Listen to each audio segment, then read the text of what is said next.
আল্লাহ আমার রব, এই রবি আমার সব, দামে দামে তন মনে তারি অনুভব। তোমার দুনিয়াতে আমি যেদিকে তাকাই, অথই নিয়ামতে ডুবে আছি সবাই। পাক পাখালির গানে শুনি তসবিহ কলরব, তসবিহ কলরব। আল্লাহ আমার রব, এই রবি আমার সব। আসসালামু আলাইকুম, আলহামদুলিল্লাহ, আসসালাতু ওয়াসসালামু আলা রাসূলিল্লাহ। প্রিয় দর্শক, আপনারা যারা দেশে আছেন প্রবাসে, সবাইকে জানাই মাহে রমজানের শুভেচ্ছা। শুরু হলো পবিত্র রমজান উপলক্ষে এনটিভি আয়োজিত এবং লাভ হলো নিবেদিত লাইভ অনুষ্ঠান আপনার জিজ্ঞাসা। আপনাদের সাথে আছি আমি জৈনুল আবেদিন আজাদ। আর আপনাদের মনোজাগা প্রশ্নের জিজ্ঞাসার সরাসরি জবাব দিচ্ছেন বিশিষ্ট আলেম ডক্টর মোহাম্মদ আবুল কালাম আজাদ বাশার। আসসালামু আলাইকুম রহমতুল্লাহ। প্রিয় দর্শক, আমাদের আজকের প্রাসঙ্গিক আলোচনার বিষয় যেসব কারণে রোজা ভঙ্গ হয় না। চলুন তাহলে জিজ্ঞাসার আলোকিত ভুবনে আমরা প্রশ্ন নিচ্ছি। আসসালামু আলাইকুম। প্রিয় দর্শক, পরিচয় দিয়ে প্রশ্ন করুন। আসসালামু আলাইকুম। ওয়ালাইকুম আসসালাম। হুজুর, আমি গিয়াসউদ্দিন বলছি। জি, হুজুর, বলছিলাম যারা খারাপ লোক সবসময় হারাম ইনকাম করে, তারা যদি ইফতারের দাওয়াত দেয়, সেই ইফতার কি খাওয়া যাবে? হুজুর, ইফতার খেলে হারাম খেয়ে আসতে হবে, এটা কি ঠিক হবে? আর কোনো প্রশ্ন আছে? জি না, এইটাই। ধন্যবাদ আপনাকে। আপনি তো সমাজের একটি চিত্র বর্ণনা করলেন। যারা খারাপ লোক, হারাম খায়, তারাও তো দাওয়াত দেয়, ইফতারের দাওয়াত দেয়। সেখানে যাওয়া খাওয়া কি ঠিক হবে? এই ওনার প্রশ্ন। আলহামদুলিল্লাহ, ওয়াসসালাতু ওয়াসসালামু আলা রাসূলিল্লাহ। বাদ, আসলে মুত্তাকি লোকদের জন্য এই জাতীয় খারাপ লোকদের খাবার এড়িয়ে চলা উত্তম। তবে অবস্থানগত পরিবর্তনের কারণে হুকুমে পরিবর্তন হয়। যেমন ধরেন, কোনো ব্যক্তি জাকাত, গরিব মানুষ ফেতরা খায়, জাকাত খায়, কিন্তু সে জাকাতটা যদি ধনী মানুষকে হাদিয়া দেয়, খাবার দেয়, তাহলে তখন সেটা জায়েজ হয়ে যায়। অথচ ধনী মানুষের জন্য কিন্তু জাকাত খাওয়া জায়েজ নেই। স্থান পরিবর্তন করেছে, হুকুমের পরিবর্তন হয়েছে। তো ঠিক একইভাবে যিনি সুদ খেলেন, ঘুষ খেলেন, তিনি নিশ্চয়ই এটা হারাম খেলেন, কিন্তু উনি যখন আরেকজনকে দাওয়াত দেয়, তখন ঠিক ওই অবস্থায় এটা আর থাকে না। সরাসরি এটাকে আমরা হারাম বলতে পারবো না। কিন্তু এরপরেও যারা ফরেজগার মানুষ, মুত্তাকি মানুষ, তারা এমন লোকদের খাবার গ্রহণ থেকে বিরত থাকাই উত্তম। যাওয়াটা বা খাওয়াটা নিষিদ্ধ নয়, হারাম হবে না, কিন্তু উত্তম হলো না না যাওয়া। খাওয়া। এটা একটা সামাজিক শিক্ষার বিষয় হবে। আমরা খুবই গুরুত্বপূর্ণ বিষয়ে অবগত হলাম। প্রিয় দর্শক, নতুন প্রশ্নে যাচ্ছে। আসসালামু আলাইকুম। পরিচয় দিয়ে প্রশ্ন করুন। আসসালামু আলাইকুম, আমি ঢাকা থেকে বলতেছি। ওয়ালাইকুম আসসালাম। আমার দুইটা প্রশ্ন। জি, প্রথম প্রশ্ন হইতেছে, হুজুর, যেমন কালকে রাত্রে আমি এশার ফরজ করছি, 2 রাকাত সুন্নাত করছি, তারাবি 4 রাকাত করছি। পড়ার পর দেখা যায় বাচ্চারা ঝগড়া লাগছে, তো আমি সেই ক্ষেত্রে আর পড়তে পারিনি। আবার উঠে তাহাজ্জুদ নামাজ পড়ছি, আর পড়ছি আপনার এই বেতের পড়ছি 3 রাকাত ইসের ফজরের আগে আর কি, সেই সময় 4 রাকাত যে আমি তারাবিটা পড়লাম, এটা কি আমার হয়েছে? এই একটা প্রশ্ন। আর দ্বিতীয় প্রশ্নটা হচ্ছে, আমরা তো পড়ি, যখন কোরআন মাজিদ পড়ি, কোরআন মাজিদের পাতাটা মাঝে মাঝে মানে কোরআন মাজিদের পাতাটা ভেঙে রাখি, যে এই পাতায় আমার পড়া। তো দেখা যায় আমি 165 নাম্বার আয়াতে ছিলাম। আমার কাছে সন্দেহ হইলো যে আমি মনে হয় 165 থেকে পড়ি না, 66 থেকে পড়ছি। আবার আজকে 1.5 পাতা পড়লাম বা 2 পাতা পড়লাম, পরে কি ওই একটা আয়াত পড়লেই হবে, না আবার আমার পুনরায় 1.5 পাতা পড়তে হবে? এই একটা প্রশ্ন। ধন্যবাদ আপনাকে। আপনি খুবই গুরুত্বপূর্ণ দুটি প্রশ্ন করেছেন। প্রথম প্রশ্ন, আপনার তারাবি, তাহাজ্জুদ, বিতির, ফজর আগেই সালাতগুরু যেভাবে পড়ছেন ঠিক আছে কিনা? উনি 4 রাকাত পড়ার পরে আর তারাবি কন্টিনিউ করতে পারেননি, পরে তাহাজ্জুদ পড়েছেন। এখন ওনার তারাবি 4 রাকাত হলো কিনা, ব্যাপার হচ্ছে রাতের নামাজ 2 রাকাত 2 রাকাত, সালাতুল লাইল মাসনা মাসনা। রাসূলুল্লাহ সাল্লাল্লাহু আলাইহি সাল্লাম বলেছেন 2 রাকাত করে করে পড়েন। তা আমরা 20 রাকাত পড়ি। এখানে উনি 4 রাকাত পড়ার কারণে প্রশ্ন তৈরি হলো, আরও 16 রাকাত তো বাদ গেল। উত্তর হলো 4 রাকাত হয়েছে। হয়তো 20 রাকাত পড়লে যে সওয়াব পেতেন, ওই সওয়াবটুকু কমতি হয়েছে। সওয়াব থেকে বঞ্চিত হয়েছেন। আবার ভোর রাতে তাহাজ্জুদ পড়েছেন, সেটাও সওয়াব হবে। তারাবির নামাজ যেহেতু ওয়াজিব নয়, সুতরাং আপনি পড়েননি তাই কোনো গুনাহ হবে না, তবে সওয়াব থেকে আপনি বঞ্চিত হয়েছেন। যে 4 রাকাত পড়েছেন ওই 4 রাকাত পাবেন, কোনো অসুবিধা নেই, সওয়াব পাবেন। আসলে এখানে একটা সমস্যা দাঁড়ায়, আমরা ফরজ নামাজের যে একবার নির্দিষ্ট পড়তে হবে আর নফল আমরা এক করে ফেলি। আমাদের দেশে আসলে তারাবির নামাজটাকে এতটা গুরুত্ব দেওয়া হয়, অনেক লোক আছে যে দিনের বেলায় ফরজ নামাজে গ্যাপ করে কিন্তু রাতে তারাবিটা ছাড়বে না। এটা আমাদের বুঝের একটু কমতি, যে আমরা হ্যাঁ তারাবি পড়ব ঠিক আছে, কিন্তু নফল এবং ফরজ সুন্নাহ এর ব্যবধানটা আমাদের বুঝতে হবে। তো এই বনু তো সালাত হয়ে গেছে, উনি আরেকটি প্রশ্ন করেছেন, যখন পবিত্র কোরআন পড়েন তো পাতা ভেঙে রাখেন, এরপর একটু কনফিউশন সৃষ্টি হয়েছে যে তিনি কত আয়াত পড়েছেন, 165 না 163, পুনরায় এটা উনি আবার কীভাবে ঠিক করবেন? ওনার যেখানে মনে হয় যে আমি এটুকু পড়েছি ওখান থেকে শুরু করবে, আর যদি সন্দেহ পোষণ করে তাহলে এক আয়াত পিছন থেকে শুরু করুক। এটা এই কারণে যে খতমটা কমপ্লিট হয় কিনা, কারণ ভাবে যে 2-4 আয়াত বাদ পড়ে গেল তো আমার পুরা কোরআন শরীফ সংশয় সৃষ্টি হয়। এই জন্য আমরা বলবো যে একবারে সবটা পড়া দরকার নেই, আপনি 1-2 আয়াত পিছন থেকে পড়ে যান ইনশাআল্লাহ, তাহলে আমরা আশা করতে পারি খতম পরিপূর্ণ হবে ইনশাআল্লাহ। বোন, আরেকটি বিষয়, পবিত্র কোন পাতা ভেঙে রাখবো কেন?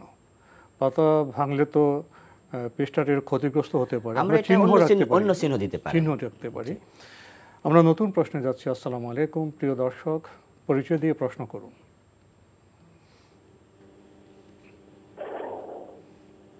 লাইনে আছেন? ওয়ালাইকুম আসসালাম।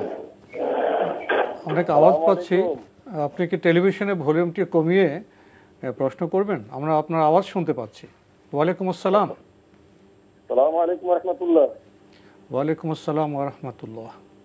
মোহতারাম, প্রশ্ন হলো যে আমরা যে সাদাকাতুল ফিতর দিই, ফিতরাত দেওয়াটা দিই, আমরা যাদেরকে দিই এখন তারা তো রোজা রাখে, রোজার কোনো সমস্যা হিসাবে তারা কি ফিতরা দেওয়া লাগবে কিনা, 1 নম্বর প্রশ্ন। 2 নম্বর প্রশ্ন হলো যে আমরা এই মসজিদে অনেক সময় হাতটা পিছনে দিয়ে বসি অথবা বাড়িতে রাস্তাঘাটে চলার সময় হাত পিছনে দিয়ে হাঁটি, এটা কোনো শরীয়তগত দিক দিয়ে সমস্যা আছে কিনা।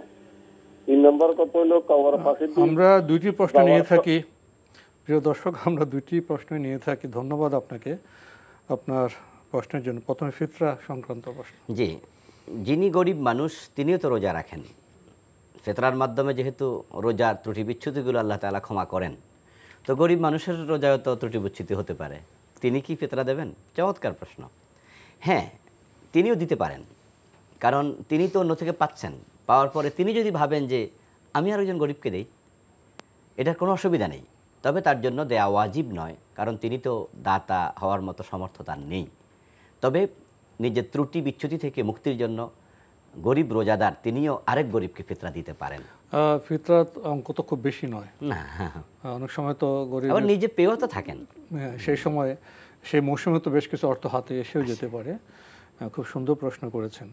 আরেকটি প্রশ্ন, অনেক সময় তো আমরা হাত পিছনে দিয়ে হাঁটি, অসুবিধা নেই। আপনি যদি পিছনে হাত দিয়ে হাঁটতে চান, বসতে চান, শরীরভাবে নিষেধ কিছু নেই, তবে এটা দেখতে একটু দুর্বলতার লক্ষণ মনে হয় আর কি।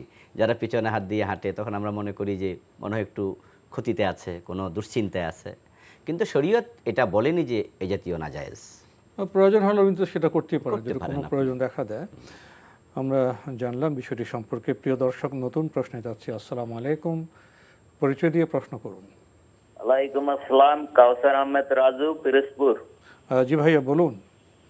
আমি জানতে চাই, মানে অনেকে দেখা যায় রোজা রাখে বা আমরাও রোজা রাখি, এবং রোজা রাখার সময় অনেক ইমাম সাহেব মেয়েদের সাথে কথা বলে রাস্তায়, এটা কি ঠিক না বেঠিক?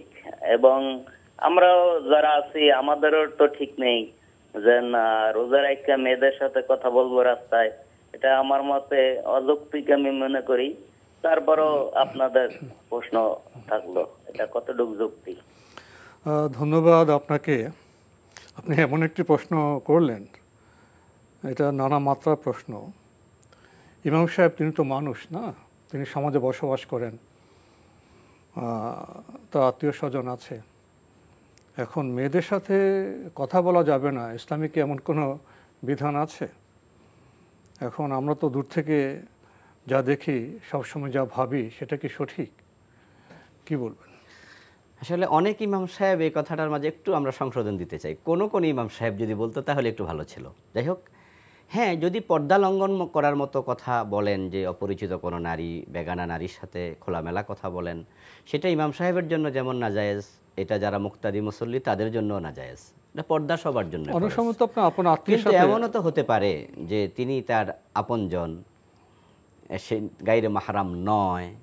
তো এই জন্য আমরা শুধু শুধু সন্দেহের বশে এই জাতীয় প্রশ্ন আমাদের মনেও তৈরি করব না।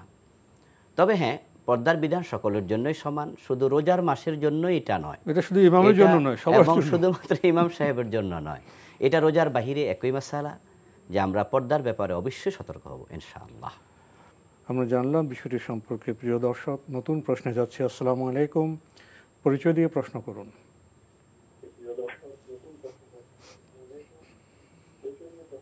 আসসালামু আলাইকুম, আমি শামসুল হাসান মিরন, আমি নোয়াখালী থেকে বলছি। জি বলুন। একটা বিষয় জানার জন্য। জি, বিষয়টা হচ্ছে, মুসলিম যদি আমাকে ইফতার করাতে চায় তার গ্রহণযোগ্য হবে কিনা, এই একটি প্রশ্ন। জি, আর কোনো প্রশ্ন আছে? গ্রহণযোগ্য হবে। একটা বিষয় হলো যে আমরা যখন জামাতে নামাজ পড়ি, সাধারণত সুন্নত নামাজগুলো বাসায় পড়ে যায়। জি, বাসায় পড়ে যায়, কিন্তু ফজরের সুন্নত নামাজ যদি বাসায় পড়ে গিয়ে জামাতে ধরার সময় ওখানে মসজিদে দাখিল মসজিদ পড়তে হয়, দাখিল মসজিদ পড়া কি আমার জন্য করণীয় কিনা, করতে হবে কিনা? দ্বিতীয় প্রশ্নটি পেয়েছেন, ধন্যবাদ আপনাকে। আপনার প্রথম প্রশ্ন, এখন তো রমজানের মাস, যদি কোনো অমুসলিম ইফতার করান, এটাও প্রশ্ন চলে আসে, বা অমুসলিম যদি ইফতার পার্টিতে আসেন, ইফতারে আসেন, যোগ দেন, কি অবস্থা হবে? অমুসলিম ব্যক্তিকে মুসলিম ব্যক্তি ইফতার করাতে পারবে, এতে কোনো প্রশ্ন নেই, বরং এটা উত্তম আরও। ইসলামের কালচারে সে অভ্যস্ত হোক, ইসলামের সৌন্দর্য দেখে মুগ্ধ হোক, এই জন্য আমরা অমুসলিমদেরকে সুযোগ থাকলে ইফতারে আহ্বান করব। কিন্তু একজন মুসলিম ব্যক্তিকে যদি অমুসলিম ইফতার করাতে চায়, তাহলে সেখানে ব্যাপার হচ্ছে, একজন অমুসলিমের ইনকাম নিয়ে তো প্রশ্ন থাকে, তার হালাল হারামের ব্যাপার আছে, এই জন্য একটু সন্দেহ থাকে, তাই আমরা অনুত্তম বলতে পারি, নাজায়েজ বলবো না। আরেকটি বিষয় হচ্ছে, ইবাদতের ক্ষেত্রে আমরা কখনোই অমুসলিমের কাছে ধারস্থ হব না। তো ইফতার একটি ইবাদত, এই জাতীয় মসজিদ নির্মাণ করা, মাদ্রাসা নির্মাণ করা, মাহফিল করা, এই সমস্ত ক্ষেত্রে আমরা অমুসলিমের কাছে এই জন্যই ধারস্থ হব না। হাদিস হচ্ছে, আলিয়াদুল অলিয়া খৈরুম মিন ইয়াদিস সুফলা, উপরের হাত হলো শ্রেষ্ঠ নিচের হাতের তুলনায়। তো গ্রহীতার হাত নিচে থাকে, দাতার হাত উপরে থাকে। তো ইবাদতের ক্ষেত্রে আমরা একজন অমুসলিমকে দাতার জায়গায় রাখলে তখন ইসলামটাকে বা মুসলিম ব্যক্তিকে গ্রহীতার পর্যায়ে চলে যাওয়া লাগে। এই জন্য আমরা বলবো যে ইফতার অমুসলিম থেকে না করাই ভালো, তবে যদি এরপরেও আবেগের বিষয় যদি কেউ করাতে চায়, সেটা হারাম হবে না। সামাজিক জীবনে অনেক সময় পরিস্থিতি সৃষ্টি হয়ে যায়। আরেকটি প্রশ্ন করেছেন উনি সালাত প্রসঙ্গে, জামাতের সালাত, জি, সুন্নত, বাসায় সুন্নত পড়ে যান। তিনি যখন বাসায় সুন্নাত পড়েন, ভালো, রাসূলুল্লাহ সাল্লাল্লাহু আলাইহি সাল্লাম সুন্নাহ বাসায় পড়তেন। তিনি জানতে চাইলেন যে ফজরের নামাজের সুন্নাহ বাসায় পড়লেন, এখন মসজিদে গিয়ে কি আবার, যেটা আমরা তাহিয়াতুল মসজিদ বলি, বাংলাদেশের লোকেরা দখলুল মসজিদ বলে আর কি, এই তাহিয়াতুল মসজিদের যে সালাহ, এটা কি আমরা আবার পড়ব? এই বিষয়ে আলেমদের দুটি বক্তব্য। একদল আলেম বলছেন যে রাসূলুল্লাহ সাল্লাল্লাহু আলাইহি ওয়াসাল্লাম সুবহে সাদেকের পর সূর্য উদয় পর্যন্ত ফজরের 2 রাকাত সুন্নাহ ব্যতীত আর কোনো সুন্নাহ নামাজ পড়তেন না। এই জন্য তারা বলেন যে না, মসজিদে ঢুকে তাহিয়াতুল মসজিদ পড়বে না। আরেক দল আলেম বলেন যে তাহিয়াতুল মসজিদের বিষয়টা আলাদা, এটা যে কোনো সময় ঢুকবে, এটা শুধু নামাজের সাথে জড়িত না, এটা মসজিদে যখনই ঢুকলে মসজিদের হক পড়বে। রাসূলুল্লাহ সাল্লাল্লাহু আলাইহি ওয়াসাল্লাম বলেছেন, ইজা দাখালা আহাদুকুমুল মসজিদ ফালা ইয়াজলিস হাত্তা ইউসাল্লি রাকাতাইন, তোমাদের কেউ যখন মসজিদে প্রবেশ করবে 2 রাকাত না পড়ে সে বসবে না। এই নির্দেশনার কারণে তিনি ফজরের নামাজের সময়ও যদি ঢোকেন, একদল আলেম বলেন যে 2 রাকাত পড়ে তিনি বসবেন, তাহিয়াতুল মসজিদ পড়তে কোনো অসুবিধা নেই। প্রিয় দর্শক, আমরা জানলাম বিষয়টি সম্পর্কে। নতুন প্রশ্নে যাচ্ছে। আসসালামু আলাইকুম, পরিচয় দিয়ে প্রশ্ন করুন।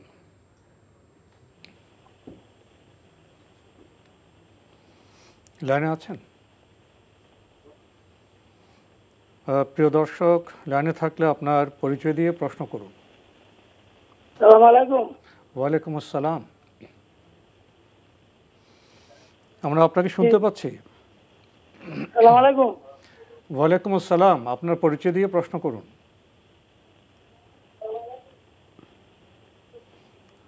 আমার প্রশ্নটা হচ্ছে জি, যে আপনার একখানি ক্ষেতের দুই কিয়াটা বন্ধ, এটা কত চলবে ইসলামিক দৃষ্টিতে? আপনি কি প্রশ্নটি আবার রিপিট করবেন, একটু বুঝিয়ে বলবেন? আপনার প্রশ্নটি আবার বলুন। আপনি কি লাইনে আছেন? এই লাইনে আছি। আপনার প্রশ্নটি বলুন, একটু ধীরে আপনার প্রশ্নটি করুন। একখানি ক্ষেত 2 লক্ষ টাকা বন্ধক রাখা, ইসলামিক দৃষ্টিতে কত ইয়ে করে আর কি? ও, একখানি জমিন আপনি কত টাকা দিয়ে বন্ধক রেখেছেন? হ্যাঁ। কত টাকা দিয়ে বন্ধক রেখেছেন? 2 লক্ষ টাকা বলল। কেটে গেছে লাইন, পেয়েছেন প্রশ্ন? জি জি, আমরা আপনার প্রশ্ন পেয়েছি। জি, আসলে কত টাকা দিয়ে বন্ধক রাখলো সেটা ইম্পর্টেন্ট নয়, বন্ধক রাখা জায়েজ কিনা।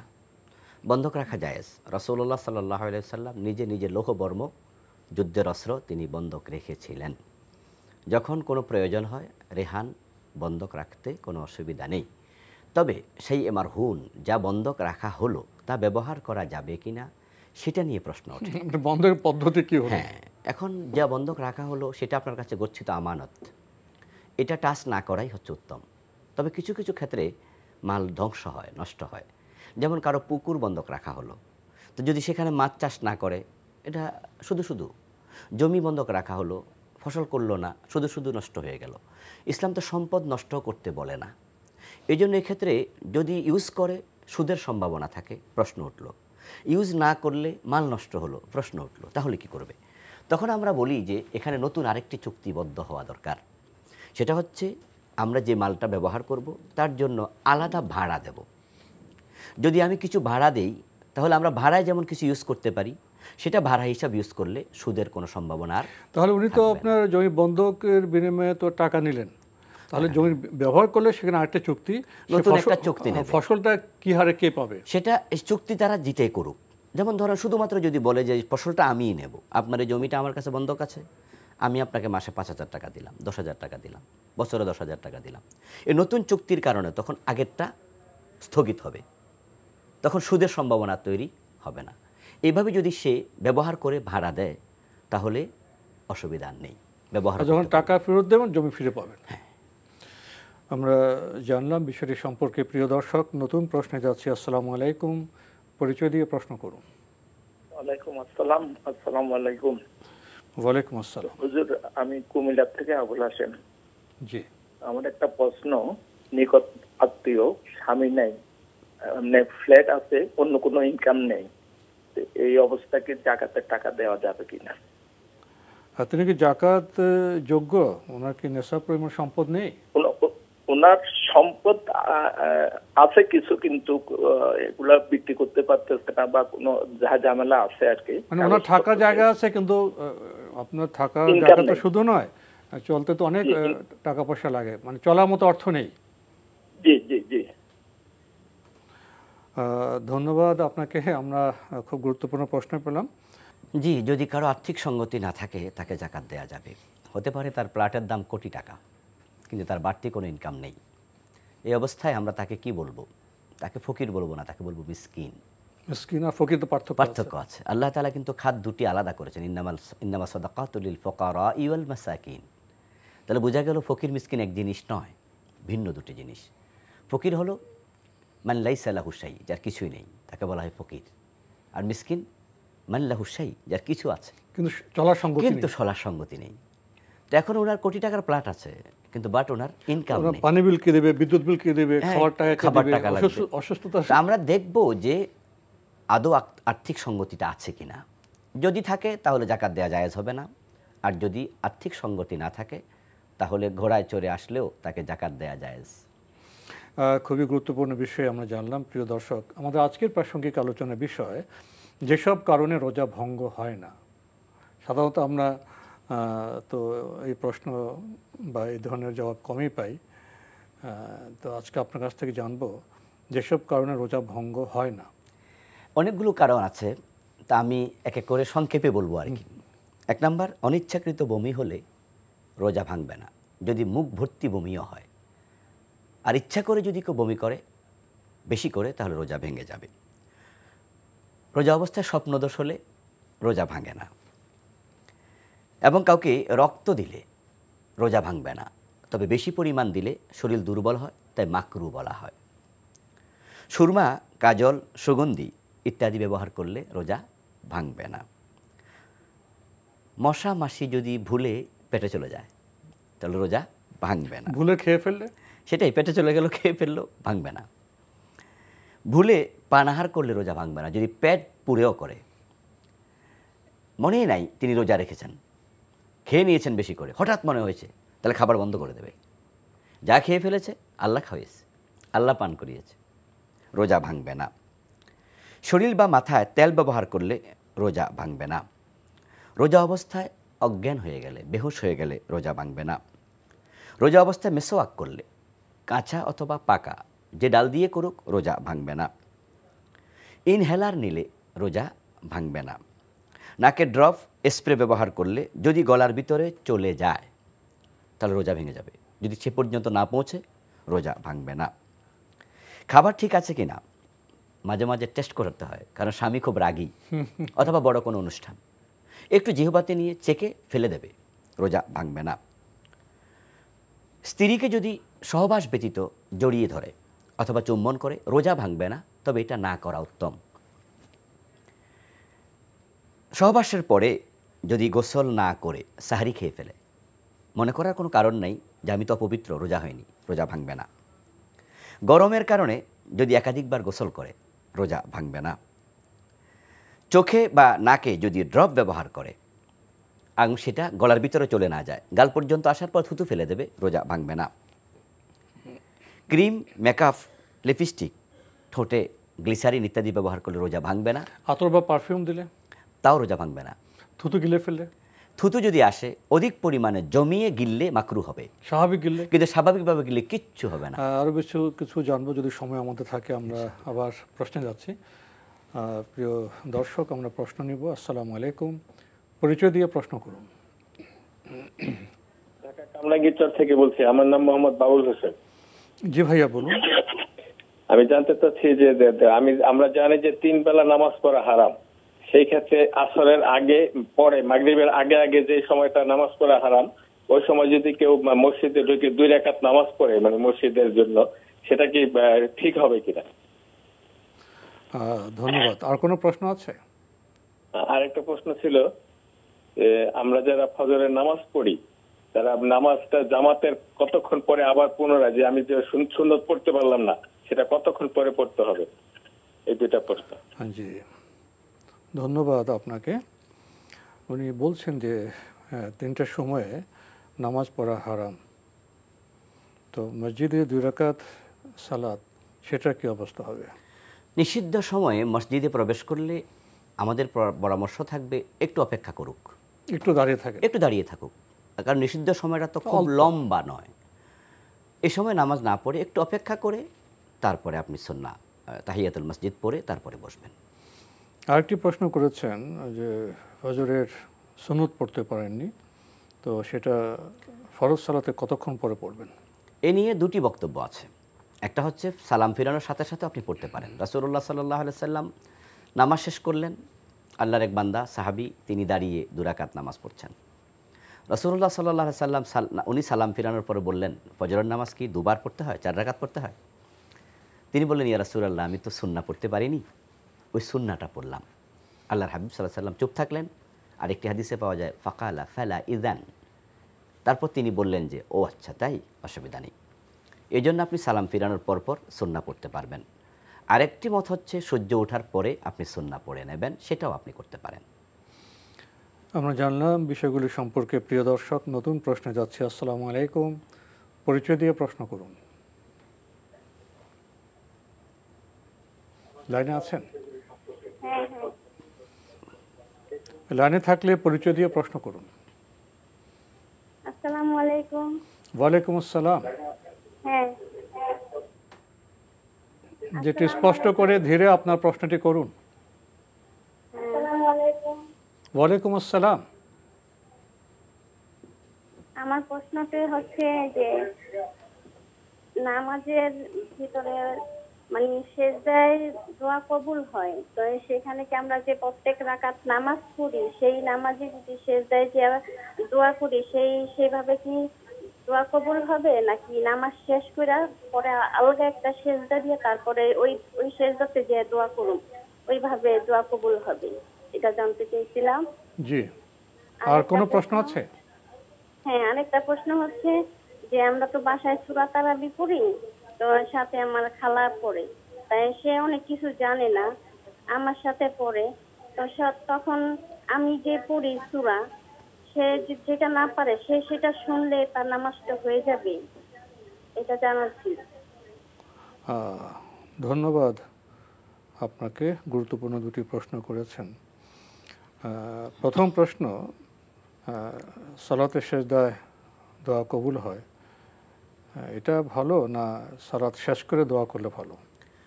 সেজদা দোয়া কবুল হয় সালাতের সেজদাতেই, আলাদা ভিন্ন সেজদা দিয়ে দোয়া করতে হবে সেটা জরুরি নয়। রাসূলুল্লাহ সাল্লাল্লাহু আলাইহি ওয়াসাল্লাম বলেছেন, আকরাবু মা ইয়াকুনুল আবদু মির রাব্বিহি ওয়া হুয়া সাজিদ ফাআকসিরুদ দুআ। বান্দা যখন সেজদায় যায় তখন সে আল্লাহর খুব নিকটে চলে যায়, তা তোমরা সেখানে বেশি বেশি দোয়া করো। আলাদা সেজদার প্রয়োজন নেই, আপনি সালাতের সেজদার ভিতরে দোয়া করবেন তাসবিহ পড়ার পরে, ইনশাআল্লাহ কবুল হবে।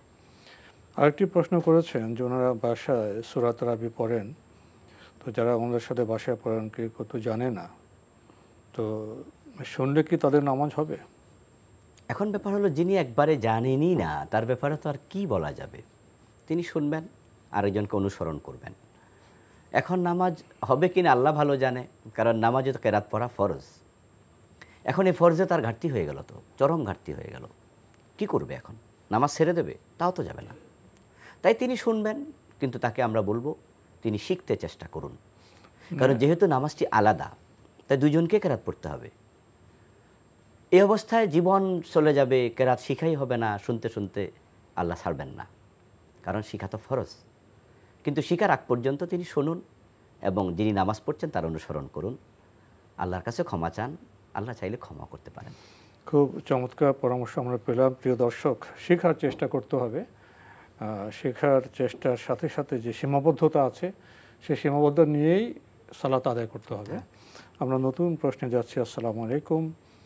প্রিয় দর্শক, পরিচয় দিয়ে প্রশ্ন করুন।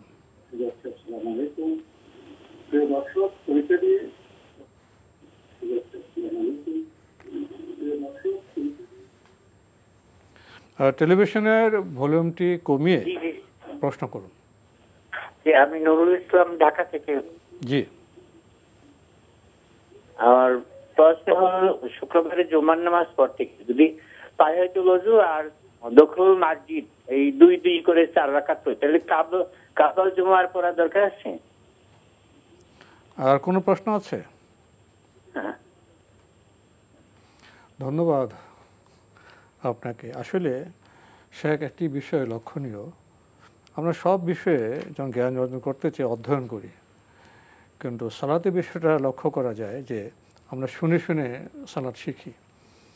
এই যে প্রায় প্রশ্ন পায় এই যে কাবলাল জুমা, আসলে তো কাবলাল জুমা তো কোনো সালাতের নাম নয়, এটা হলো জুমার আগে, জুমার পূর্বের নামাজটাই কাবলাল জুমা। তো সেটা তো এখানে আপনি তাহিয়াতুল সালাতের কথা বলেছেন, একটু যদি বিষয়টা ব্যাখ্যা করে বলতেন। জি, আমরা যখন জুমার ফরজ নামাজের আগে কোনো নামাজ পড়ি সেটার নাম কাবলাল জুমা।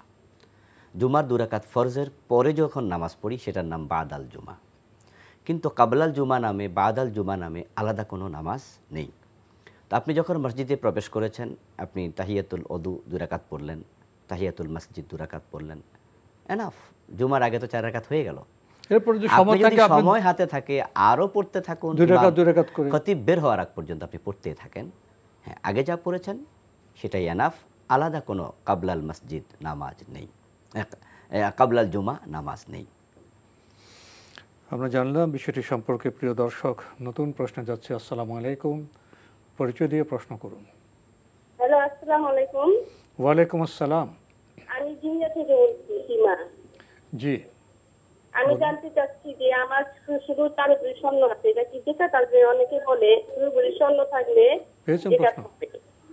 আমরা বোন একটু আপনি থামবেন, আপনি একটু ধীরে স্পষ্ট করে প্রশ্ন করুন, যান্ত্রিকভাবে আসে তো, খুব দ্রুত পড়লে অনেক কিছু আমরা বুঝতে পারি না।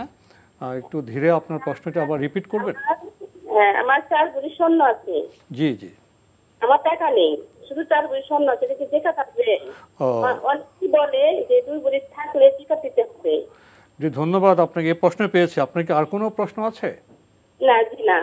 ধন্যবাদ আপনাকে, সুন্দর প্রশ্ন করেছেন। ওনার 4 ভরি স্বর্ণ আছে, আর কোনো সম্পদ নেই, ওনার কি জাকাত হবে? জি না, ওনার জাকাত হবে না। স্বর্ণ যদি 7.5 ভরি হয়ে যায় তখন স্বর্ণের উপরে জাকাত ফরজ হয়। 7.5 ভরির নিচে থাকলে শুধু স্বর্ণ, জাকাত ফরজ হবে না। এখানে আবার ভিন্ন মত আছে যে যদি ব্যবহার্য স্বর্ণ হয় হবে না, আরেকটি মত আছে। সেটা 7.5 ভরির বেশি হয়ে এলে মানে 7.5 ভরিটা লাগবে, মানে সীমানাটা 7.5 ভরি। এখন 7.5 ভরির বেশি যদি হয় আর কেউ প্রশ্ন করে যে এটা ব্যবহার করি, তখন আবার দেখবো যে ব্যবহৃত স্বর্ণের জাকাত আছে কি না।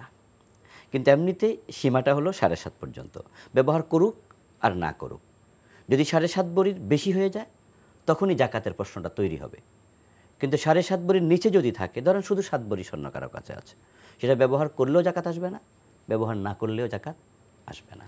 এটা তো আমাদের এখানে আমাদের প্রচলিত, এটি তো আমরা জানি একটি বিষয়। আবার কোনো কোনো স্কলার বলেন যে ব্যবহার্য স্বর্ণ সেটা 7.5 ভরি হোক, 10 ভরি হোক, 20 ভরি হোক, সেটা আসবে না, কারণ ব্যবহার্য। যেমন কোটি টাকা বাড়ি আছে, জাকাত সেটাই বলছি। যখন মানে 7.5 ভরি পার হলে প্রশ্নটা তৈরি হবে যে আমি ব্যবহৃতটার জাকাত দিব কি না। আর 7.5 নিচে থাকলে তো জাকাতের প্রশ্ন আসে লাগবে না। আশা করি প্রিয় দর্শক, তো মাত্র 4 ভরি আছে, জাকাত লাগবে না। আপনি জেনেছেন যে আপনার 4 ভরির স্বর্ণের জাকাত আসবে না। আমরা নতুন প্রশ্নে যাচ্ছি। আসসালামু আলাইকুম, পরিচয় দিয়ে প্রশ্ন করুন। জি আসসালামু আলাইকুম ওয়া রাহমাতুল্লাহ। ওয়ালাইকুম আসসালাম ওয়া রাহমাতুল্লাহ। জি আমি মোহাম্মদ আখতার হোসেন বলছি শাহজাদপুর থেকে। জি বলুন। জি আমার প্রশ্ন হলো যে আমার আম্মা বয়স হলো প্রায় 110 এর উপরে, তো উনি তো রোজা রাখতে পারতেছে না, এবং কি আপনি দেখা যায় অনেক সময় সে আপনি তখন খাওয়া দাওয়া করছে, তো একটু পরে আবার মনে করেন যে খিদা লাগছে বা খাইতে চাইতেছে, অনেক সময় অনেক কিছু খেয়াল থাকে আবার খেয়াল থাকে না। তো এই ক্ষেত্রে তো আমার জন্য আমাদের যে রোজার পরে রোজাটা রাখতে হবে, তো ওনার রোজাটা তো আমাদের করতে হবে, যেহেতু উনি করতে পারতেছে না। তো আমরা কি ওই যে আপনার 1 মাস রোজা রাখার পর 6 রোজা রাখার পরেই কি একটা নাকি ওই রোজাটা রাখতে হবে? এই একটা প্রশ্ন। জি। আরেকটা প্রশ্ন হইলো আমার যে আমরা যে অনেকে কাজ করতেছি, যে একটা কাজ কন্ট্রাক্ট নিয়ে কাজ করতেছি, তো ওনারা আমাদের পেমেন্ট গুলো অনেক দেরি করতেছে বা দিচ্ছে না, দিচ্ছি দেখা যায় 1 বছর বা 2 বছর পার হয়ে গেছে, তো আমার ওই টাকাটা আপনার জাকাত হয়েছে, কিন্তু উনি না দেওয়ার কারণে আমি ওই টাকাটা জাকাত দিতে পারতেছি না। তো ওই টাকাটা ওনাদেরকে বললো দেখা যায় দিচ্ছি বা কিছুদিন পর দেই, তো ওনাদেরকে আপনার যে টাকাটা আমার দিচ্ছে না, আমি গরিবদেরকে জাকাতটা দিতে পারতেছি না, তো ওই ক্ষেত্রে কি উনি কি এটার জন্য গুনাহগারী হবে না? ধন্যবাদ আপনাকে, আপনি খুবই গুরুত্বপূর্ণ দুটি প্রশ্ন করেছেন। আলহামদুলিল্লাহ আপনার আম্মা এখনও জীবিত আছেন, 110 বছর বয়স। তো ওনার যে বর্ণনা আপনি দিলেন, ওনার খেয়াল নাই, যেটাকে সজ্ঞা বলা হয়, সেটা তেমন নেই, উনি রোজা রাখতে পারতেছেন না, তো কি করবেন? এই রোজা আপনি বলছেন যে রোজার শেষে 6 রোজার শেষে কি আপনারা রেখে দেবেন না অন্য কোনো বিধান আছে? রোজা যে ব্যক্তি রাখতে অক্ষম, তার ব্যাপারে কোরআন মাজিদ আল্লাহ তাআলা বলছেন ফিদিয়াতু তুআমু মিসকিন, সে ব্যক্তি ফিদিয়া দেবে মিসকিনকে খাবার দিয়ে। আপনি রোজা আপনার মায়ের পক্ষ থেকে রাখার প্রয়োজন নেই, বরং আপনার যখন সামর্থ্য থাকবে আপনি একজন মিসকিনকে প্রতিটি রোজার পরিবর্তে খাবার দিয়ে দেবেন। দুবেলার খাবার দেয় উত্তম, যদি দুবেলা দিতে না পারেন 1 বেলা দেবেন। আপনার সামর্থ্যের আলোকেই মধ্যম মানের খাবার দেবেন, তাহলে আপনার মায়ের রোজা যে রাখা হচ্ছে না এর দায়ভার আল্লাহ তাআলা আশা করা যায় মওকুফ করে দেবেন। তাহলে রোজার বদলে অক্ষমার কারণে ফিদিয়া দিয়ে দেবেন। ফিদিয়া দিয়ে দেবেন। চমৎকার সমাধান আমরা পেলাম। প্রিয় দর্শক, আরেকটি প্রশ্ন আপনি করেছেন যে আমাদের সমাজে তো অনেক সময় অনেকে ঋণ দিতে হয়, তো ঋণের সে টাকা ওনারা পরিশোধ করছেন না, বারবার বলার পরেও এখানে দুইটি বিষয়, তো ওই টাকার জাকাত কে দিবেন? আরেকটি প্রশ্ন আপনি যুক্ত করেছেন যে সে টাকা ওনার না দেওয়ার কারণে আপনি জাকাত দিতে পারতেছেন না, এতে কি তাদের গুনাহ হবে? প্রথম কথা হলো যে ঋণের টাকা যেটা আপনি কাউকে কর্জে হাসানা দিয়েছেন সেটার জাকাত দিতে হবে কিনা। কোন কোন স্কলার বলেন যে না, মালিকানায় তো নেই, তো জাকাত দিবে কিভাবে? সে টাকা যার কাছে আছে তিনি দিবেন জাকাত, হ্যাঁ, আরেকজনের কাছে। এ বিষয়ে আমার বক্তব্যটা একটু ভিন্ন। সেটা হচ্ছে যে আমরা ব্যাংকে যখন টাকা রাখি, সেটা যদি ব্যবসা আমরা নাও পাই, তাহলেও কিন্তু জাকাত দিতে হয় মূলধনের উপরে। তো ঋণ সে ব্যক্তিই তো দেয় যার সামর্থ্য আছে, যার সামর্থ্য আছে। তো ব্যাংকে থাকলেও তো আমরা জাকাত দিতাম। তো ঋণের টাকা আমার ভাইয়ের কাছে আছে, ও আত্মীয়ের কাছে আছে, আমারই তো টাকা, মালিক তো আমি, সে ভোগ করছে। এই জন্য আমি যদি জাকাতটা দিয়ে দেই তাহলে আমার দেওয়ার সুযোগ আছে। কোনো কোনো আলেম বলছেন মালিকানা নিয়ে দেবেন কেন? হ্যাঁ, যদি না দেন হয়তো আপনি দায়বার মানে দায়ের ভিতরে পড়বেন না। আমি বলি দিয়ে দেওয়া ভালো, কারণ দিলেই তো লাভ, দিলেই তো সওয়াব। আমি দিয়ে সওয়াব পেলাম, গ্রহীতা টাকা পেয়ে তার অভাব মোচন হলো, দুটাতে একসাথে কল্যাণ হলো। আর যিনি আপনার ঋণের টাকা দিচ্ছেন না আর না দেয়াতে আপনি জাকাত দিতে পাচ্ছেন না, তিনি গুনাহগার হবেন কিনা? যদি তিনি আবার দেওয়ার সামর্থ্য না থাকে, সেটাও তো হতে পারে। আর যদি ইচ্ছাকৃত না দেন, অনেক আছে খামখেয়ালি করছেন না, অথচ তিনি দিতে চান কিন্তু পারছেন না, তাহলে নিশ্চয়ই তিনি গুনাহগার হবেন না। আর যদি তিনি খামখেয়ালি করেন, তাহলে নিশ্চয়ই তিনি কাজটা ঠিক দিতে চান না। এই সংখ্যাটাই সমাজে বেশি। এখন কর্জে হাসানা নামক যে একটি সুন্নাহ ইবাদা, সেটা আজকে প্রায় মৃত। কেন? আমাদের চারিত্রিক কারণ। যে টাকা ঋণ দিলে কি সম্পর্ক নষ্ট হয়? বলে না না, ঋণ দিলে নষ্ট হয় না, ঋণ চাইলে নষ্ট হয়। দেওয়ার সময় তো খুব হাসি খুশি, চাইতে গেলে মনে হয় যেন অপরাধী। আমরা এই চরিত্রটা সংশোধন করা দরকার। যদি আমরা সময় মতো মানুষের প্রাপ্য দিয়ে দিতাম, তাহলে কিন্তু আমি সুদের ধারস্থ হওয়া লাগতো না, অ্যাভেলেবেল পেতাম আমরা। কারণ কর্জে হাসানা এমন একটি উত্তম ইবাদত, দান করলে সওয়াব হয় 10 গুণ, আর ঋণ দিলে হয় 18 গুণ। তো মানুষ তো ঋণ দেওয়ার জন্য অপেক্ষা করত, কিন্তু আমাদের চারিত্রিক অধঃপতনের কারণে পকেটে টাকা আছে, বলে দেয় ভাই সম্ভব না দেয়া। কেন দেবেন না? হাত খালি। দেব না বললে মাইন্ড করবে, দিলে আবার ফিরিয়ে দেবে না, তো পকেটে রেখে বললাম হাত খালি। এই যে আমরা এমন কথার আশ্রয় নিতে হচ্ছে, সেটা হচ্ছে সমাজ আমাদেরকে বাধ্য করছে। তা আমরা সেন্ট যদি হয়ে যাই, ইনশাআল্লাহ সমাজ পরিবর্তন হবে। তো এটা আপনি যে বললেন, এটা আসলে আমাদের সমাজ চিত্র। আবার দেখা যেমন ব্যতিক্রম চিত্র লক্ষ্য করা যায়, যে লোকরা আপনার সেরকম, তাদেরকে মানুষ কিন্তু উচ্চারণ করে আগেই টাকা দিয়ে দেয়, কর্জে হাসানা দিয়ে দেয়। এরকম উদাহরণ ভালো মানুষ, এরকম কিছু উদাহরণ আছে। অর্থাৎ আপনি যেটা বললেন যে আমাদের চারিত্রিক সংশোধন হলে কর্জে হাসানার সিলসিলাটা এটা সুন্দরভাবে অব্যাহত থাকবে, মানুষ উপকৃত হবে, তখন আর তাকে বোধহয় সুদের কাছে যেতে হবে না। আমরা নতুন প্রশ্নে যাচ্ছি। আসসালামু আলাইকুম প্রিয় দর্শক, পরিচয় দিয়ে প্রশ্ন করুন।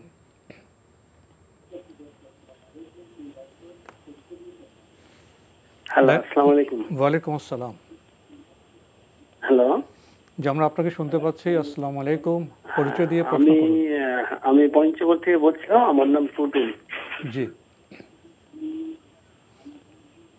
বলুন। জি, ওই মানে প্রশ্নটা হলো যে আমার ওয়াইফ বেশ কিছুদিন আগে, আমার বাচ্চা যখন গর্ভে 3 মাসের ছিল, তখন একটা স্বপ্ন দেখেছিল যে ও দুধের কোনো জিনিস খাইতে পারবে না আর আমের কোনো জিনিস খাইতে পারবে না। এখন এইভাবে সে প্রায়, বাচ্চার বয়স আমার 14 বছর হয়ে গেল, এখনো সে আম আর দুধের কিছু খাচ্ছে না, যে খাইলে তার বাচ্চার উপরে হয়তো কোনো সমস্যা হবে, এই ধরনের একটা স্বপ্ন দেখছিল। এখন সে কি করবে, মানে খাবে কি খাবে না? বাচ্চার বয়স কিন্তু এখন 14-15 বছর হয়ে গেছে। মানে কে বাচ্চা মা খাবে না, এই তো? হ্যাঁ, মার জন্য। হ্যাঁ, মাই স্বপ্নটা দেখছিল। জি জি, আপনাকে আর কোনো প্রশ্ন আছে? না, মানে এইটা সমাধান ছিল। জি জি, ধন্যবাদ আপনাকে। খুব ব্যতিক্রমধর্মী একটি প্রশ্ন পেয়েছেন। তো পেয়েছি। আসলে ব্যাপার হচ্ছে যে স্বপ্ন তো স্বপ্নই, এজন্য এটাকে খুব গুরুত্ব দেওয়ার প্রয়োজন আছে মনে করি না, এই জন্য তিনি খেতে পারেন। আরেকটা ব্যাপার হচ্ছে, উনি যদি দুধ এবং আম না খান, ওনার কোনো ক্ষতি হয়ে যাচ্ছে সেটাও তো না। এই জন্য উনি যদি না খেয়ে থাকতে চান, এটা খাওয়া তো ফরজও না, তাহলে উনি না খেয়ে থাকতে পারেন। কিন্তু স্বপ্নটাকে ওহি মনে করার কোনো সুযোগ নেই, এটা বাইন্ডিংসের কোনো বিষয় না। আল্লাহর তো নিয়ামত, খেয়ে দেখুন না একটু। এই জন্যই বলছে যে উনি এই স্বপ্ন মানতে উনি বাধ্য নন, একটু খেয়ে দেখুন কি হয়। দেখুক না, দেখতে পারে। আর বাচ্চা তো বড় হয়ে গেছে আলহামদুলিল্লাহ। বাচ্চা মায়ের কথা, মা খাচ্ছে, বাচ্চা তো 14 বছর, 14 বছর। হ্যাঁ, তো মা এখন একটু এত খেয়ে রিস্কের কিছু এটা নেই। হালাল জিনিস, হালাল জিনিস আপনি নিশ্চিত কোনো কারণ ছাড়া কেন খাবেন না? একটু খেয়ে দেখুন না, আল্লাহর উপর ভরসা করে বিসমিল্লাহ বলে খেয়ে দেখুন কি দেখা হয়। যাক। তারপর আবার আমাদের প্রশ্ন করবেন খাওয়ার পরে কি হয়েছে, আমরা সেটা আপনার কাছ থেকে জানতে চাইব। প্রিয় দর্শক, আমরা নতুন প্রশ্নে যাচ্ছি। আসসালামু আলাইকুম, পরিচয় দিয়ে প্রশ্ন করুন। লাইনে আছেন? জি জি জি, লাইনে আছি। আপনার পরিচয় দিয়ে প্রশ্ন করুন। আমি বলতেছি ইকরামুল হক, বামনডাঙ্গা গাইবান্ধা থেকে বলতেছিলাম। জি জি, আলহামদুলিল্লাহ, বলুন। আপনারা ভালো আছেন হুজুর? আলহামদুলিল্লাহ, আপনার প্রশ্ন করুন। আমার প্রশ্ন হচ্ছে, আমি আজকে আমি খতম তারাবি পড়ি। এর মধ্যে আমার ইচ্ছে ছিল আমি এক রাকাত আমি ছাড়বো না। আমার খুব আশা ছিল, কিন্তু আমার 10 রাকাত করেছি, খতম তারা 10 রাকাত করেছি। এর মধ্যে আমার পেশাব পায়খানার খুব চাপ দিল। এমন তো অবস্থা, আমি জরুর সেরে এসে আমি 6 রাকাত সালাত পাইনি। এখন কি আমি কি পরম্পরা থেকে বঞ্চিত থাকবো, না কি হবে? আমার সমাধানটা বলবেন। ধন্যবাদ, আমি খুব চিন্তায় পড়ে গেছি। ধন্যবাদ আপনাকে। সালাতের জন্য তো প্রস্তুতি নিয়ে যেতে হয়, সেটা একটি বিষয়। তো আপনি ভেবেছিলেন যে আপনি পুরো তারাবি পড়বেন, তো আপনার প্রাকৃতিক চাপের কারণে আপনি পারেননি, তো কী অবস্থা হবে ওনার? এটাতে টেনশন করার কিছু নেই।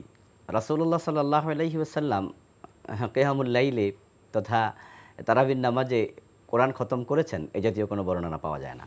তিনি তো পড়লেনই মাত্র 3 দিন। তো সুতরাং এটা নিয়ে টেনশন করার কিছু নেই যে আপনি রমাদানে 6 রাকাত মিস হয়ে গেল, 6 পৃষ্ঠা হারিয়ে গেল, কি হলো রে, না, কিছুই না। পড়লে সওয়াব হতো, আপনি সওয়াব থেকে বঞ্চিত হয়েছেন, অতটুকু, আর কিছু নয়। এটা নিয়ে টেনশন করার কিছু নেই। আমরা প্রশ্ন নিচ্ছি। আসসালামু আলাইকুম, পরিচয় দিয়ে প্রশ্ন করুন। আসসালামু আলাইকুম, আমি শ্রীপুর মাগুরা থেকে মাহবুবুর রহমান বলছি। জি, বলুন। আমার প্রশ্নটা হচ্ছে, এই রোজা রেখে যারা শ্বাসকষ্ট বা অ্যাজমা রোগী বা সিওপিডি আছে, এনারা কি ইনহেলার ব্যবহার করে, ইনহেলার বা নেবুলাইজার ব্যবহার করতে পারবে কিনা? যেটা আমরা মুখে বলি যে গ্যাস নেওয়া আর কি। জি জি চিনি। আর কোনো প্রশ্ন আছে? না, এই একটাই প্রশ্ন। ধন্যবাদ আপনাকে, প্রশ্ন তো পেয়েছেন।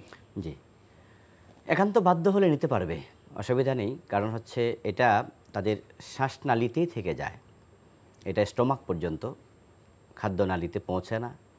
এটাই হচ্ছে অনেক ডাক্তারের অভিমত, যদিও 2-1 জনের ভিন্ন অভিমত আছে।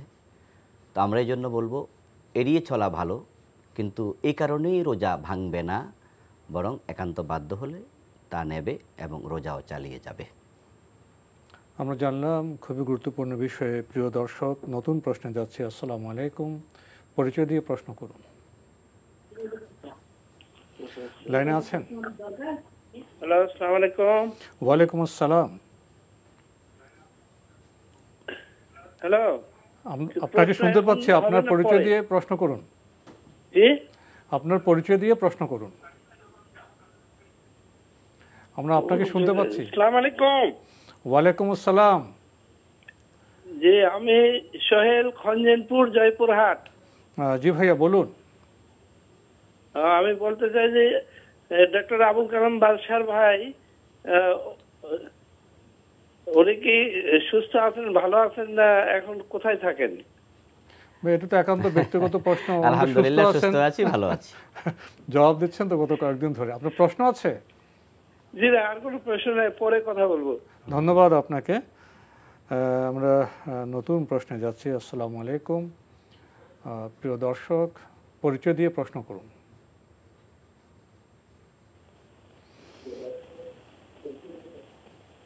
লাইনে আছেন? লাইনে থাকলে আপনার পরিচয় দিয়ে প্রশ্ন করুন।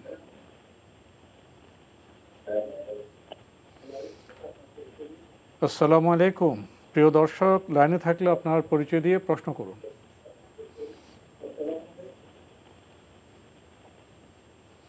হ্যালো, আমরা আপনাকে শুনতে পাচ্ছি, আপনার পরিচয় দিয়ে প্রশ্ন করুন। হ্যালো, আসসালামু ওয়ালাইকুম আসসালাম, আপনার পরিচয় দিয়ে প্রশ্ন করুন। হ্যালো, আসসালামু আলাইকুম। ওয়ালাইকুম আসসালাম। আমার প্রশ্নটা হচ্ছে জি, আমার প্রশ্নটা হচ্ছে যে নামাজ পড়ার সময় আমার প্রস্তাবের কিছু ডিস্টার্ব হয়। নামাজ জি, অনেক সময় দেখা যায় যে নামাজ 1-2 রাকাত পড়ে ফেললাম, কিন্তু অনেক সময় দেখা যায় নামাজ পড়তেছি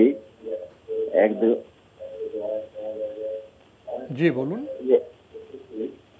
1-2 রাকাত পড়ার পর হয়তো 1 ফোঁটা প্রস্তাব বেরিয়ে গেল, 1 ফোঁটা প্রস্তাব, জি, সেই অবস্থায় আমি কি করব? এটা কি আপনার অসুস্থতা? এটা কি অসুস্থতার কারণে নামাজ ছেড়ে দিব নাকি আমি নামাজ না? আপনার যে নামাজের সময় যে পেশাব বেরিয়ে যাচ্ছে, এটা কি আপনার কোনো অসুস্থতা? এটা অনেকটা অসুস্থতার। জি জি, ধন্যবাদ আপনাকে, বেশ সুন্দর প্রশ্ন। জি, আসলে আপনি দেখবেন যে এরকম যদি অকস্মাৎ হয়, মাঝে মাঝে হয়, তাহলে আপনি নামাজ ছেড়ে দেবেন। নামাজ ছেড়ে দিয়ে আবার অজু করে নামাজ পড়বেন। আর যদি এমনটা হয় যে না, এটা কন্টিনিউ, এটা আপনার অসুস্থতা, এটা অসুস্থতা, যে আপনি পারছেন না, আপনি যখনই নামাজে দাঁড়াবেন তখনই এই সমস্যাটা হবে, তাহলে আপনার জন্য মাসআলা হলো আপনি এই অবস্থায় নামাজ পড়ে ফেলবেন এবং ওয়াক্ত যাওয়ার পরে আপনি নতুন করে অজু করে আরেক ওয়াক্তের জন্য নামাজ পড়বেন। তাহলে প্রতি ওয়াক্তের জন্য নতুন অজু করবেন এবং এর ভিতরে প্রস্রাব যদি জড়তেও থাকে তাহলে সেটা নিয়ে পড়বেন, এভাবে নামাজ পড়বেন, অসুবিধা হবে না। এটা ওজুর কারণে, এটা তিনি অসুস্থ হওয়ার কারণে। খুব সুন্দর জবাব পেলাম আমরা। প্রিয় দর্শক, নতুন প্রশ্নে যাচ্ছি। আসসালামু আলাইকুম, পরিচয় দিয়ে প্রশ্ন করুন। হ্যালো, আসসালামু আলাইকুম। ওয়ালাইকুম আসসালাম। জি, আমি নাসির আহমেদ, আমি ঢাকা থেকে বলছি। জি বলুন। আমার দুটি কোশ্চেন, একটি হচ্ছে জাকাত সম্পর্কীয়, সেটা হচ্ছে যে আমি আমার কিছু সম্পত্তি বিক্রি করি, সেটা জুন মাসে, গত বছরের জুন মাসে সেটা তারা করে আর কি, বায়না করে, তো অল্প কিছু টাকা দেয়, তারপরে সেই টাকা দিতে দিতে সেপ্টেম্বরে গিয়ে আমার টোটাল টাকা পেড করে। তো এর মধ্যে আমি আবার অগাস্ট মাসে আমি আমার দেশের বাড়িতে একটা কনস্ট্রাকশন কাজ করি। যাই হোক, আমার কাছে এখন 50% টাকাটা আছে। আমার সময়টা কবে থেকে হবে আমি এটা একটু জানতে চাচ্ছিলাম। আমার 1 বছর তো পূর্তি হতে হবে, সেই 1 বছরটা কবে থেকে কাউন্ট হবে সময়টা? আমাকে জুন মাসে টাকা দিছে, আবার অগাস্টে দিছে, সেপ্টেম্বরে দিছে, অক্টোবরে দিছে। জি, পেয়েছেন প্রশ্ন। জি। আর আমার দ্বিতীয় কোশ্চেনটি হচ্ছে যে গত শুক্রবারে আমাদের এখানে স্থানীয় একজন খতিব সাহেব, উনি জাস্ট বললেন যে যারা 8 রাকাত তারাবি পড়বে তারা আমার মসজিদে আসবেন না। এটা কি উনি বলতে পারেন? ধন্যবাদ আপনাকে। আমাদের সমাজ থেকে কত প্রশ্ন আমরা পাই। প্রথম প্রশ্ন, ওনার জমি বিক্রি করেছেন, বায়না পেয়েছেন, পরে পুরো টাকা পেয়েছেন, জুন মাসে শুরু হয়েছে, কয়েকটি মাস প্রলম্বিত হয়েছে, তো ওনার কাছে এখন 50% টাকা আছে, তো ওনার জাকাতের যে বছর পূর্তি ক্যালেন্ডার, এটা আপনি কীভাবে হিসাব করবেন? সেটার নিয়ম হচ্ছে যে আপনার যখন থেকে জাকাত ফরজ হয় ওই পরিমাণ টাকা আপনার হস্তগত হয়েছে। যেমন ধরুন প্রথমে উনি 3 লাখ টাকা দিল বা 2 লাখ টাকা দিল, তারপরে আবার কিছুদিন পর পর টাকা দিল, আর ওই টাকাটা তখন থেকেই ছিল জাকাত ফরজ হওয়ার পরিমাণ, তাহলে উনি ওই দিন থেকে ধরবেন পরবর্তী 1 বছর। আর 2-1 মাস পর পর পেয়েছেন, হ্যাঁ, যোগ হয়েছে, অসুবিধা নেই, কিন্তু জাকাত ফরজ হবে প্রথম দিন থেকেই, কারণ যেহেতু জাকাত ফরজ হওয়ার পরিমাণ পুরো টাকাটার উপরে। এবার কত টাকা জাকাত দেবেন? তাহলে জুন থেকে জুন ওনার ক্যালেন্ডার হবে। হ্যাঁ, ক্যালেন্ডার হবে, এবং যেদিন তিনি আদায় করবেন ওদিন যত টাকা তার কাছে থাকবে উনি সবটার জাকাত দেবেন। খরচ করার পরে হ্যাঁ, যা থাকবে, মাঝখানে কমতেও পারে, বাড়তেও পারে। তাহলে ওনার ক্যালেন্ডার হবে জাকাতে জুন থেকে জুন। এই সময়ের মধ্যে ওনার যে টাকা আসছে, খরচ হয়েছে, সব গিয়ে যে টাকাটা থাকবে অবশিষ্ট, যদি 50% থাকে, সে 50% উপর জাকাত হবে। আমরা খুবই সঙ্গত জবাব পেলাম প্রিয় দর্শক। আরেকটি প্রশ্ন করেছেন গত শুক্রবার জুমার দিনে, খতিব বলেছেন যারা 8 রাকাত তারাবি পড়বেন তারা আমার মসজিদে আসবেন না। এমন বক্তব্য রাখা কি ঠিক হয়েছে? আসলে বড় পরিতাপের, বড় কষ্টের যে একজন আলেমের মুখ থেকে জাতীয় হার্ড কথা কে বলতে পারেন আমার মসজিদ? মানে মসজিদ কি কারো ব্যক্তির হয়? এটা মানে খুবই কষ্টের আর কি। আমাদের এই উত্তরটা দিতেও আমার খুব কষ্ট হচ্ছে। আমরা বিব্রত বোধ করছি যে একজন আলেমের মুখ থেকে এই জাতীয় শব্দ উচ্চারিত হবে। উনি কিভাবে বলতে পারেন যে আমার মসজিদে আসবেন না বা আমাদের মসজিদে আসবেন না? তারাবির নামাজ তো ফরজ না, ওয়াজিব না। যদি কোনো ব্যক্তি ফরজ ওয়াজিবও ছেড়ে দেয়, যেমন একজন ব্যক্তি জোহর পড়ল না, সে আসর পড়তে আসবে, ইমাম কি এটাও বলতে পারে যে জোহর যেহেতু পড়েননি আসরে আসবেন না? ফরজ ছাড়লেও তো এটা বলতে পারেন না তিনি। আর তারাবি 8 রাকাত পড়লে আসবেন না, আল্লাহ ওনাকে ক্ষমা করুক, একবারই চরম গর্হিত কাজ তিনি করেছেন। এটা অনধিকার চর্চা করেছেন। বরং ওই ইমাম সাহেব তওবা করা উচিত, আল্লাহর কাছে ক্ষমা চাওয়া উচিত, কারণ তিনি চরম অন্যায় কথা বলেছেন। আমরা ওনার জন্য দোয়া করি, আল্লাহ ওনাকে ক্ষমা চাওয়ার তৌফিক দান করুন। আমরা জানলাম বিষয়টি সম্পর্কে। প্রিয় দর্শক, নতুন প্রশ্নে যাচ্ছি। আসসালামু আলাইকুম, পরিচয় দিয়ে প্রশ্ন করুন। লাইনে আছেন? প্রিয় দর্শক, লাইনে থাকলে আপনার পরিচয় দিয়ে প্রশ্ন করুন। হ্যালো, আসসালামু আলাইকুম। ওয়ালাইকুম আসসালাম। আমি সোমা, ঢাকা থেকে বলছি। জি বলুন। আমি জানতে চাই সাইফুল্লাহ সাহেব কেন আসেননি, উনি কোথায় আছেন, কেমন আছেন? এটা তো খুব ভালো খবর। উনি উমরাতে গিয়েছিলেন। যারা আমাদের শায়েখ তারা চেষ্টা করেন রমজানের পবিত্র সময়ে উমরাতে যেতে। তো সাইফুল্লাহ ভাই গিয়েছেন, উনি আজকে ফিরে এসছেন। আবার আমাদের শায়েখ ডক্টর আবুল কালাম আজাদ বাশার, উনি আবার যাবেন উমরা করতে। ওনারা এই সময়টায় মক্কা মদিনার সাথে যাতায়াতে থাকেন আর কি। তো সাইফুল্লাহ ভাই এসছেন, উনি হয়তো আগামীকাল অনুষ্ঠানে আসতে পারেন। এটুকু তথ্য আপনাকে দিতে পারি। আর কিছু বলবেন? আপনার কি আর কিছু বলার আছে? কোনো প্রশ্ন আছে? ধন্যবাদ আপনাকে। আমরা নতুন প্রশ্নে যাচ্ছি। আসসালামু আলাইকুম, প্রিয় দর্শক, পরিচয় দিয়ে প্রশ্ন করুন। লাইনে আছেন? জি, লাইনে আছি। জি, আপনার পরিচয় দিয়ে প্রশ্ন করুন। জি, আসসালামু আলাইকুম। ওয়ালাইকুম আসসালাম। জি, আসসালামু আলাইকুম। আমি বংশাল থেকে, ঢাকা বংশাল থেকে বলছি।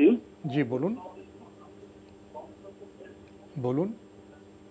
জি, আমার প্রশ্ন হইল যে ফজর সালাতে অনেককেই দেখি যে ইমাম সাহেব দাঁড়িয়ে গেছেন, একামত হয়ে গেছে, দাঁড়িয়ে গেছেন।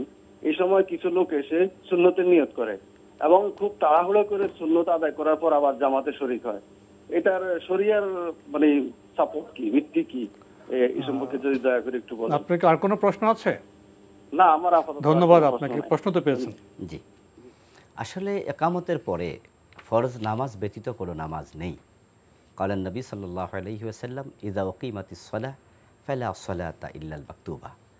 আল্লাহর হাবিব সাল্লাল্লাহু আলাইহি সাল্লাম বলেছেন, যখন একামত হয়ে যাবে তখন ফরজ ব্যতীত আর কোনো নামাজই নেই, ফালা সালাহ, কোনো সালাই নেই। তো আমাদের দেশে এই প্রবণতা আছে যে ফজরের নামাজের সময় এটাকে স্পেশালি মনে করা হয় যে লম্বা কেরাত হবে, তো সুন্নাতটা পড়ে মনে হয় ফরজ পাবো। তো আপনি যদি সুন্নাতে অংশগ্রহণ করেন তাহলে প্রমাণ হয়ে যায় আপনার কাছে ফরজের চেয়ে সুন্নার গুরুত্ব বেশি। দুই একজন সাহাবীর আমল এমন পাওয়া যায় যে ফজরের একামতের পরেও তারা সুন্নাহ পড়েছেন। এই দলিল দিয়ে আমাদের দেশে কিছু কিছু আলেম বলেন যে এ সাহাবী তো করেছে। আমরা তার জবাবে বলতে চাই, রাসূলুল্লাহ সাল্লাল্লাহু আলাইহি ওয়াসাল্লামের হাদিসের বিপরীতে কোনো সাহাবীর কোনো আমল যদি পাওয়া যায় তখন তো সেই হাদিসটি গ্রহণযোগ্য থাকে না। সাহাবীর হাদিস, সাহাবীরও কথা হাদিস, তারও আমল হাদিস, এটাকে হাদিসে মাওকুফ বলা হয়, সেটা তখন পরিত্যক্ত হবে। আল্লাহর হাবিব সাল্লাল্লাহু আলাইহি ওয়াসাল্লাম ফজরের একামতের পরে সুন্নাহ পড়েছে, এটা দেখে কোনো কোনো সাহাবীকে ধমক দিয়েছেন, সেটাও হাদিসে আছে। এটাই প্রমাণ করে যে যে সাহাবারা সুন্নাহ পড়েছেন একামতের পরে তাদের কাছে পড়া যাবে না এই মর্মের মেসেজটা তখনও পৌঁছেনি। এই জন্য আমরা বলবো 5 ওয়াক্ত নামাজের কোনো ওয়াক্তেই একামতের পরে সুন্নাহ পড়া ঠিক নয়। আর ফরজ পড়ার পরে তো সুন্নাহ পড়ার বিধান আছে, পড়তে পারবেন। আমরা নতুন প্রশ্নে যাচ্ছি। আসসালামু আলাইকুম, প্রিয় দর্শক, পরিচয় দিয়ে প্রশ্ন করুন। জি, আসসালামু আলাইকুম। ওয়ালাইকুম আসসালাম। আপনি আমাকে শুনতে পাচ্ছেন? জি বলুন। গুলশান থেকে গাজী মনিবুর রহমান বলছিলাম। জি বলুন। আমার প্রশ্ন হচ্ছে, আমার বাসার অপোজিটে একটা বাড়ি, ওটা বড় বড় বাড়ি না, একজন এক ভদ্রলোকের বাড়ি। ওইখানে আমি এসে দেখলাম যে ওইখানে জুমা হয়, হ্যাঁ, ওনার বাড়ির আঙ্গিকে তো জুমা হয়। তো ঠিক আছে, দেখি প্রায় 60 বা 70 80 এরকম লোকজন নামাজও পড়েন। ওই ভদ্রলোক যে বাড়ির মালিক, যেটা আমার মনে হইলো, তা উনি অসুস্থ, নিশ্চয়ই অসুস্থ। ওনার ওই অক্সিমিটার থাকে ওনার সাথে, তারপরে ওনার অক্সিজেনের পাইপ থাকে, হ্যাঁ। তো তারপর লোকজন তার পিছনে থাকে, সে এসে বাসা থেকে আইসা ওই যারা নামাজ পড়েন তাদের সাথে উনিও নামাজটা পড়েন। তো আমার প্রশ্ন হচ্ছে, এবং এই যে জুমাটা গেল এই যে পরশুদিন, এই জুমার নামাজটা ওখানে হইলো এবং প্রত্যেক জুমাটাই ওখানে হয়। আমার প্রশ্ন হচ্ছে যে এখানে জুমাটা যারা পড়ে তাদের জুমাটা হয় কিনা। আপনার কাছে আমাদের দুটি প্রশ্ন, সেখানে কি 5 ওয়াক্ত নামাজ হয়? জি না। সেখানে কি আজান হয়? জি না। আপনার আজান হয় কিনা আই এম নট কনফার্ম। আজান হলো শুনি না, বা যাই হোক খেয়ালও করিনি, মানে কিন্তু 5 ওয়াক্ত সালাত হয় না। আপনার কি আর কোনো প্রশ্ন আছে? না, আমরা এটাই প্রশ্ন যে জি জি, ধন্যবাদ আপনাকে। আপনার প্রশ্ন আমরা পেয়েছি, আপনার প্রশ্ন আমরা পেয়েছি। কি বলবেন? আমি বুঝতে পারিনি প্রশ্ন। উনি বলছেন যে ওনাদের এলাকায় একটি বাসায় জুমা হয়। ওনার পর্যবেক্ষণ হলো ওই বাসার যিনি মালিক তিনি খুবই অসুস্থ। তো ওনার ধারণা ওনার অসুস্থতার কারণে উনি যেভাবে ওখানে নামাজ পড়তে আসেন সেটা উনি যেভাবে বর্ণনা করলেন, সেখানে 5 ওয়াক্ত নামাজও হয় না, আজান হয় কিনা উনি শুনেননি। এভাবে বাসায় ওনার বর্ণনা অনুযায়ী মালিক অসুস্থ হওয়ার কারণে উনি সেখানে নিজের সালাতের সুবিধার জন্য সেখানে জুমা নামাজের আয়োজন করছেন, যেখানে 5 ওয়াক্ত সালাত হয় না। এবং আমি আজান হয় কিনা প্রশ্ন করেছি, তিনি বলছেন আমরা আজান শুনিনি। তো এটা ঠিক আছে কিনা? আসলে এইভাবে বাড়িতে বাড়িতে জুমার সালাত শুরু করে দেয়া এটা মোটেও ঠিক নয়। বরং যদি কোনো ব্যক্তি জুমার সালাতে অংশগ্রহণ করতে না পারে, কোনো সঙ্গত কারণ থাকে, তিনি জোহরের নামাজ পড়বেন। কিন্তু তিনি অসুস্থ, হ্যাঁ তিনি মাজুর, তিনি অসুস্থ, তাই বলে বাড়িতে জুমার সালাত শুরু করে দেবেন, এটা মোটেও ঠিক না। এটা একটু খামখেয়ালিপনা, শরীয়তের ব্যাপারে খামখেয়ালি করা যাবে না। এই জন্য আমরা বলবো মাজুর ব্যক্তি জোহর পড়বে আর অন্যরা মসজিদে গিয়ে জুমা পড়বে। জুমার দিন তো এটা ঈদের দিন, সপ্তাহে ঈদের দিন, সেখানে তো একটা বৃহত্তর সামাজিকভাবে সবাই সম্মিলিত হবেন, একটা আয়োজন থাকবে, একটা পরিবেশ থাকবে। আমরা শায়েখ থেকে জানলাম বিষয়টি সম্পর্কে। প্রিয় দর্শক, নতুন প্রশ্নে যাচ্ছি। আসসালামু আলাইকুম, পরিচয় দিয়ে প্রশ্ন করুন। পরিচয় দিয়ে প্রশ্ন করুন। আসসালামু আলাইকুম। ওয়ালাইকুম আসসালাম, আমার নাম শফিকুল ইসলাম, আমি কুড়িগ্রাম থেকে বলছিলাম। জি বলুন। আমার কিছু টাকা আছে, তা মানুষের কাছে পাই, এই টাকার উপরে কোনো যাকাত দিতে হবে কিনা? টাকার পরিমাণ কত? টাকা পরিমাণ ধরেন যে 15 লাখ, 15 থেকে 20 লাখ। মানে ওটা কি যাকাতযোগ্য টাকা পরিমাণ? মানুষের কাছে পাই আমি টাকা। ঠিক আছে, মানে ওই টাকা যাকাতযোগ্য টাকা, তাই না? জি জি। তো এখন যাকাত কে দেবে, এই তো? আপনার কি আর কোনো প্রশ্ন আছে? না, এটাই। ধন্যবাদ আপনাকে, পেয়েছেন। আসলে মালিক যাকাত দেবে, যার কাছে আপনি পান তিনি কিন্তু মালিক না, মালিক কিন্তু আপনি। এখন এই টাকাটা আপনি পেয়ে যাবেন, যদি এমন হয় যে হ্যাঁ পেয়ে যাচ্ছেন এবং আপনি চাইলেই পেয়ে যাবেন, তাহলে সেটা অনেকটা আপনার মালিকানাতে আছে। আর যদি এমন হয় যে টাকা পাবো কি পাবো না আমিই জানি না, তাহলে প্রাপ্তি সাপেক্ষে যাকাত দেবেন, কিন্তু মালিককে যাকাত দিতে হয়। এ হচ্ছে সংখ্যাগরিষ্ঠ আলেমের বক্তব্য। কোনো কোনো আলেম বলেন যে মালিকানাই তো থাকলো না, টাকা তো অন্যের হাতে, আমি যাকাত দেবো কীভাবে? এই জন্য তিনি যাকাত দেবেন না। কিন্তু আমাদের পরামর্শ থাকবে যাকাত দেওয়ার মাঝে কল্যাণ, তা যাকাত দিয়ে দিন। আমরা জানলাম বিষয়টি সম্পর্কে। প্রিয় দর্শক, নতুন প্রশ্নে যাচ্ছি। আসসালামু আলাইকুম, পরিচয় দিয়ে প্রশ্ন করুন। আসসালামু আলাইকুম। ওয়ালাইকুম আসসালাম। 3 দিন ধরে ট্রাই করছি, লাইন পেলাম, এই জন্য মনটা এখন একটু ঝরঝরে হলো, বুঝছেন? ধন্যবাদ আপনাকে আপনার প্রচেষ্টার জন্য। জি আপনাকে ধন্যবাদ জানাই। আপনার প্রশ্নটি করুন। কোথেকে বলছেন ভাইয়া? জি জি, মৃদুল বলছিলাম, রাজশাহী কোট বাজার হতে। বলুন, আপনাকে স্বাগত। জি জি, আপনাকে অভিনন্দন। আমার প্রশ্ন হলো, আমরা প্রায় শুনছি আপনার ইদানিং না অনেক আগে থেকে এক শ্রেণীর বিশিষ্ট ইসলামিক স্কলাররা এনারা বলছেন শবে মেরাজ, শবে বেরাত, তারপর মিলাদ, চল্লিশা, তারপরে সম্মিলিত ভাবে মোনাজাত করা সম্পূর্ণরূপে বিদাত। তদ্রুপ ভাবে আরেক শ্রেণীর আলামে কেরামগণ বা ইসলাম স্কলার ইনারা বলছেন যে না, এগুলো জায়েজ। আসলে আমরা তো সাধারণ মানুষ, আমরা অত্যন্ত বিভ্রান্তের মধ্যে আছি। এটা আসলে সঠিক জিনিসটা মানে সঠিক কোরআন এবং সহি হাদিসের আলোকে উত্তর দিবেন, এটাকে 1 নম্বর। আর 2 নম্বর প্রশ্ন হচ্ছে